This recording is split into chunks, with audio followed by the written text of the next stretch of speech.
figures.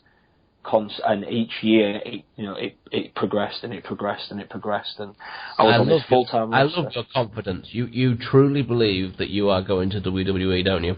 Oh yeah, definitely. I know it sounds. Some people say it sounds egotistical. It's fantastic. I don't think at 25 I'd still be doing this. Like in August, end of August this year, it'll be my 10th. August 26th will be my 10th year in the job. Dicey to say because the first year was a bit sketchy, but if we're going by first appearance, 10 years. And I think that if it wasn't in my belief that I'm not going to make it, I wouldn't be doing it now. Mm-hmm. And to so many people, I sometimes have this conversation with when I do, when I go around the country and I attend, because I still attend seminars. For example, Marty Jones has took me under his wing recently, which has been humongously helpful. And that all started because I just went to one of his seminars. And then when Robbie was back over just a couple of weeks back, and he was at the school in Leicester, he'd invited me to come down. So I said, sure, of course, I'll definitely be there. And I did. I showed. And it's always one of the things that I'm always eager to learn and be around that. And when I'm at these other these seminars and other people that I feel that are in that same boat, chasing that same dream, and it's oh my God, talk about the dream of being there, and then say, oh well, if we do make it, and it's that if that, in my opinion, if you have that if, forget about it, because it really that is what it comes down to, is belief and confidence in yourself. If you don't believe it, they won't believe it. Forget about it.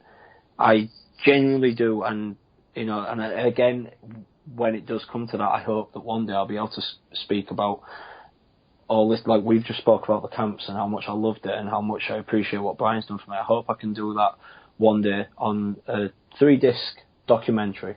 The name that I've then adopted. You've been given at the time. Yeah, and right, Nathan, listen, if you want, right, I've been pretty well known at picking people to make it. This is a little rib that we have amongst all the old British wrestlers who I used to knock about with. We're still probably going now.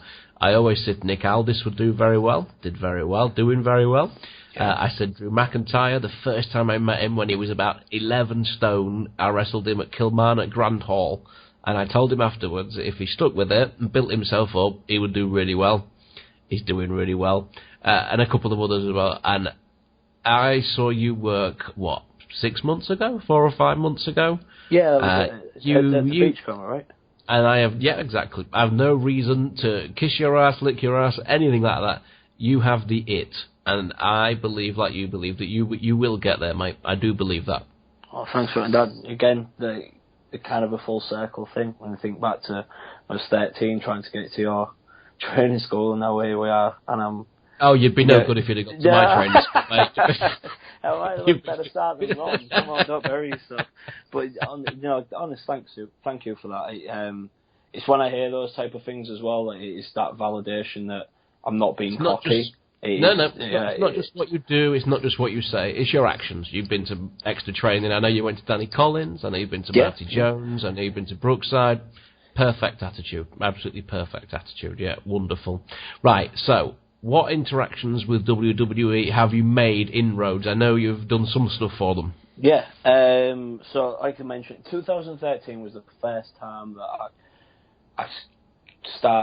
I really thought, right, I really want to get there now. I'm 23 this year. My girlfriend, who is now my fiancée, I was like, right, we're getting serious now. And if my life's evolving, like I've just got to get there. Like, this is my life's work. I need to be there.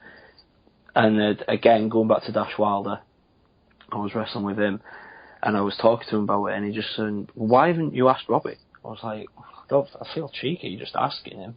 And he was just like, dude, like, you... And he, again, instilled that confidence in me that I'm not being cocky. He's just like, you deserve it. He said, I was like, yeah, but I'm not big enough. He was just like, I think you're in decent shape. You're at least worth a look at. And even if they tell you to get bigger, at 23, you'll have time to do that. I was like, right, okay, yeah. that's fair. So I got in contact with Robbie, and this was when Dan first came over at the start of the year, and he said, I didn't make it for the April tryout. I was like, okay, never mind, doesn't matter. Didn't make it for the November one, right? Okay, again, doesn't matter. Doesn't mean that I'm not going to get it there. So I was age 22 in April. I was 23 in the November. And I'm never going to just get straight in. I guess, especially when on paper you're just looking at it. At the time, I think I was about 13.5 stone, and I stand up 6 foot. So I'm never on paper a selling point. And then the following time it had been 2014. Robbie had asked for my stuff again, and he was being very. He was very helpful with it. He was critiquing what I was sending him. So, you need to change this. You need to give me a different picture. Can you give me a different match? Can you do with this promo? Can you do with that promo? Yeah, okay. Anything he asked, bang, there you go. And I made sure I got it to him on time, and I'd put so much effort into it. And at this point, because me and my fiance had started saving for a house, I had to tap out to being a full-time wrestler, which was the hardest thing for me to ever do. And I got a secondary job, day job, which I'd not ever had. I'd always just wrestled after I left college.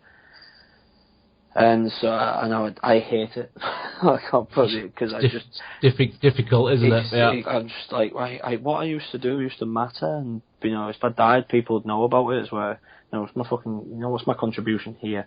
I hate it. But anyways, that's by the by. But I'd applied again, and then I'd just not heard anything for a while. And I knew the tryouts are coming up in the next 2 weeks. Still not got the email, so I was like, this is the third time. And I was having a really rough week at that job that week. And I remember sitting on the bus thinking, God, this is it. Is this going to be my life now? And then, bing, email comes up on my phone from WWE, and Canyon Seaman, congratulations, you've made it to the tryouts, which was in 10 days from when I got that email. I was just sunbed. My jaw dropped, and I don't mind admitting this. I started crying on the bus, because again, it's just one opportunity that I've wanted forever, and I think, Jesus Christ, this is it. I'm going to at least get that opportunity to sort of know about me now. And I went home and I told my mum, and again cried again, because my mum's been my biggest supporter. And it was right, okay, this is, and I'd already been, and I pride myself on being a professional when it comes to conditioning or, staying in shape.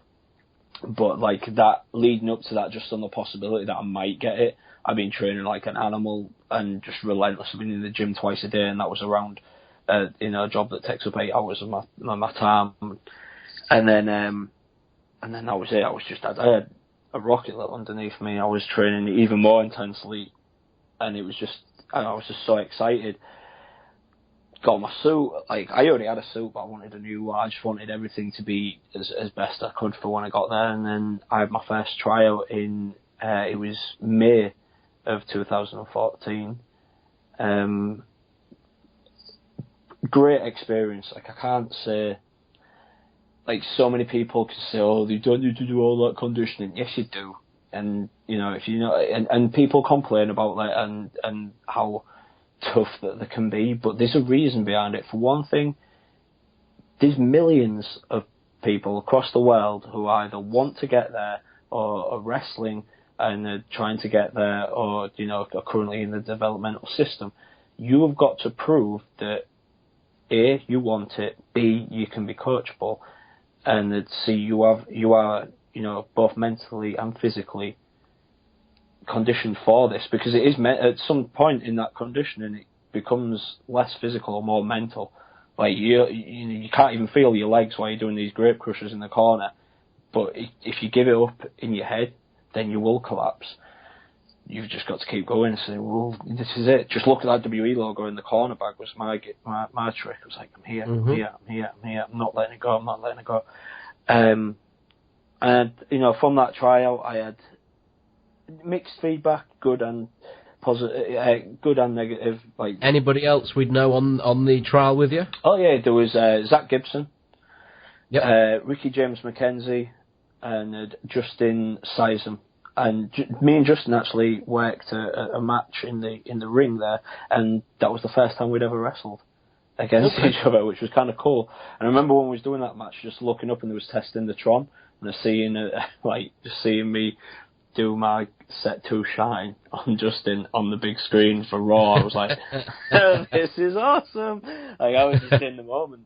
There was a few people. There was a guy called Mexberg who's I'm a close friend with him because again I met him through the camps. He's from I think he's from Austria. Big lad. And there's a couple of guys that are now at the developmental centre, but they're not on TV yet, so I don't know what they're going by. But there was Europeans. Again, I had positive feedback. Like, as soon as I'd finished my promo, I remember that in particular. Regal just turned and going, "Are you a trained actor?" Like, yeah, I am. Right, okay. And it was again, I think Robbie and Regal took a shine to me, which I was very flattered by. The tough job that Canyon has is that he's got to find WWE superstars, and that I will hold my hands up. I don't fit that stereotypical build, and you really have to offer them something different and unique. And truth be told, I don't think I did go in there and give them something different and unique. I gave them Nathan Cruz, who was this, not to toot my own home, but a work rate wrestler. Mm-hmm. Again, I can go in there. I'm confident I can have a match with pretty much everybody and make it entertaining. But is it going to be different? Is it going to be stand out on that roster? And again, I admit that fact that probably not. That said, no. And that night I was a Rosebud on Raw and SmackDown for Adam Rose was part of his entrance, which was that was cool. And then fast forward to November that year. At this point, me and my fiance just got engaged in the September, and we'd planned an engagement party for November time because I'd not heard anything, so I just didn't think anything was going to happen. And then all of a sudden, I get a message from Robbie Brookside's wife saying Rob needs you for, I think it was 6 days with WWE. While they're over, I was like, whoa. Like, and one of the dates just so happened... Treble tears. Yeah, right. One of the dates just so happened to be our engagement party. And, okay. Yeah, so I was like, oh, great, I've got to deal with this. But, in my head, and it sounds cruel to some people who don't understand this, but it was just, he'll just have to wait. New fiancé.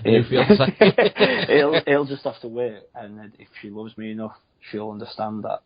And she did, Gemma's ace. And then, so I went away and did that, and it was basically doing the live events as a Rosebud again. And then we get to SmackDown on the Tuesday, and we Regal addressed us the day before and just said, look, it's not going to be a proper tryout, you're not going to be doing drills, and you're not really getting properly assessed, but you're here, we may as well look at you, so if anybody wants matches. And I did. I'd be again trying to think of something different, and I come up with this character of somebody who didn't want to fight. He didn't want to have the wrestler, the match. Why didn't he want to have the match? And that'd be the whole mystique. And then when he finally snaps in the ring, he doesn't remember anything. The next thing he knows, the bell's ringing, and this guy who's battered tapping out. So what's just happened? And that was how I wrestled my match. And you could tell there was question marks above people's heads. I was like, have I done the wrong thing here? And then I got to have another match, and it was like, this guy needs an opponent. I'll go twice. So I jumped in the ring, and I wrestled with him, and just did my go-to match, so they could see those different sides of me. Then we did the promos, and I did a promo again with that unique character, and that validated what I'd done in the ring, so much so that one of the talent scouts, John Cohn, was quite impressed. He was like, no, I'd really like to see where you're going to go with this. This has got, this character's got legs and that can definitely run. And I was really happy. I was like, you know what, I've had an amazing week. I've been complimented once again. This has been cool. And at this time, Joe Hendry, as if I forgot about Joe. Joe was with us in April, but then in this one in November, because we was travelling together, this is when I kind of really started to gel with Joe Hendry, who, if you don't know about him, is making waves in ICW in Scotland. And